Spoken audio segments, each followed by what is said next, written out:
Oke sahabat tercinta, sahabat terkasih dan sahabat tersayang dimanapun Anda berada, ketemu kembali dengan Trisno Jojana sahabatku.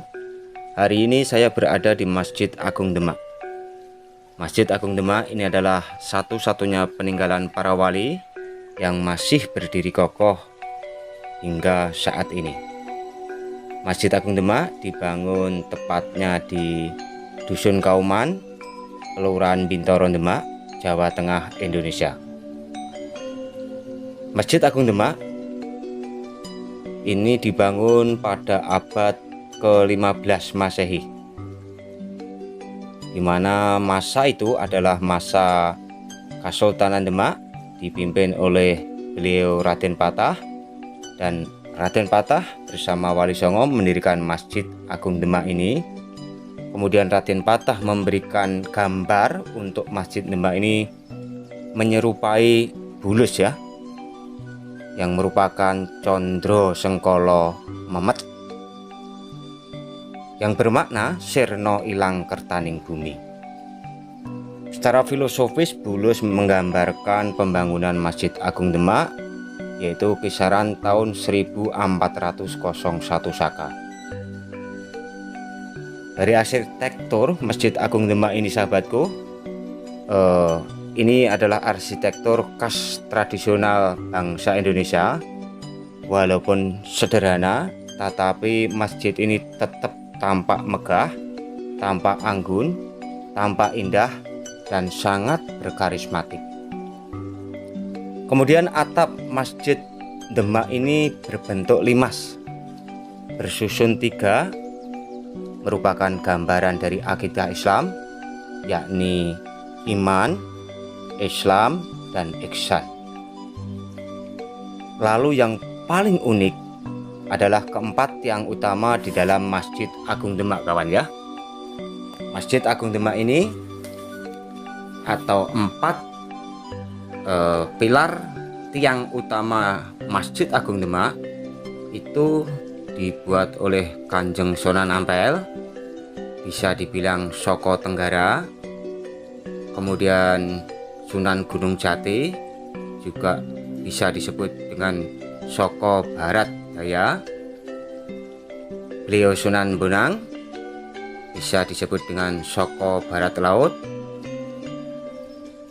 Dan yang terakhir adalah Soko Sunan Kalijogo atau Soko Tatal.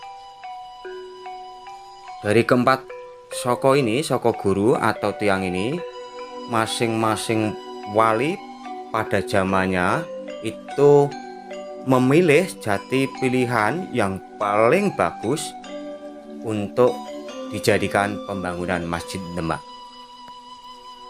Dari keempat wali ini sahabatku ya, yang paling unik, yang paling menarik ceritanya adalah Kanjeng Sunan Kalijogo. Saat bermusyawarah, keempat para wali ini menyepakati bahwa empat tiang itu diberikan tugas kepada Kanjeng Sunan Ampel, Kanjeng Sunan Gunung Jati, Kanjeng Sunan Kalijogo, dan Kanjeng Sunan Bonang. Tetapi waktu itu ceritanya yang berkembang, Kanjeng Sunan Kalijogo itu belum mendapatkan satu Soko Guru atau satu tiang. Tetapi sama Kanjeng Sunan Kalijogo, karena di sekitaran Masjid Agung Demak ini banyak tatal ya. Tatal itu adalah serpihan dari kayu-kayu yang dipakai Soko Guru. Itu oleh Kanjeng Sunan Kalijogo dikumpulkan, kemudian diikat dengan rumput rawatan. Dan anehnya, tatal-tatal yang dikumpulkan oleh Kanjeng Sunan Kalijogo dan diikat dengan kayu rumputan ini kokoh sampai sekarang sahabatku. Tampak seperti yang terlihat di gambar ini. Ini adalah Soko Tatal yang dibikin atau dibuat oleh Kanjeng Sunan Kalijogo, dan ini hanya bisa dilihat dari atas Masjid Agung Demak.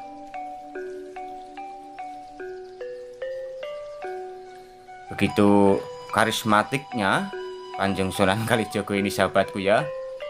sehingga tatal-tatal yang berserakan di sekitar masjid itu dikumpulkan dan diikat dengan rumput rawatan, dan akhirnya bisa mencukupi atau memenuhi 4 soko guru dari Masjid Agung Demak. Sahabat tercinta, sahabat terkasih, dan sahabat tersayang, 4 soko guru atau soko tatal ini tinggi dari tiangnya adalah 17 meter, sahabatku. Ini juga menggambarkan bahwa umat Islam itu dalam peribadatannya menjalankan ibadah sehari semalam itu fardu atau wajib 17 rakaat. Inilah gambaran filosofis tentang Masjid Agung Demak yang didirikan di era kepemerintahan Raden Patah, yaitu Kesultanan Gelagahwangi, dan sekarang menjadi nama Demak Bintoro ya. Itu dulunya Gelagahwangi. Yang paling unik ada satu lagi ya, di pintu Masjid Agung Demak itu dikenal dengan nama pintu Bledek. Dianggap sebagai masyarakat sekitar Demak waktu itu meyakini bahwa pintu Bledek ini mampu menangkal petir ya. Konon ceritanya pintu Bledek atau pintu petir ini disematkan oleh beliau Ki Ageng Selo yang sekarang makamnya di Dusun Selo Tawangharjo ya. Itu waktu perjalanan Ki Ageng Selo ke Demak Bintoro saat mau sowan ke Raden Patah. Di tengah perjalanan ternyata Ki Ageng Selo itu mendapati kehujanan. Istilahnya itu di tengah jalan dia kehujanan dan petir menyambar terus menyambar sama Ki Ageng Selo. Petir itu ditangkap dan diabadikan di pintu Masjid Agung Demak. Oke sahabat tercinta, sahabat terkasih, dan sahabat tersayang, itulah cerita tentang Masjid Agung Demak dengan keempat pilar soko guru yang dibuat oleh para wali.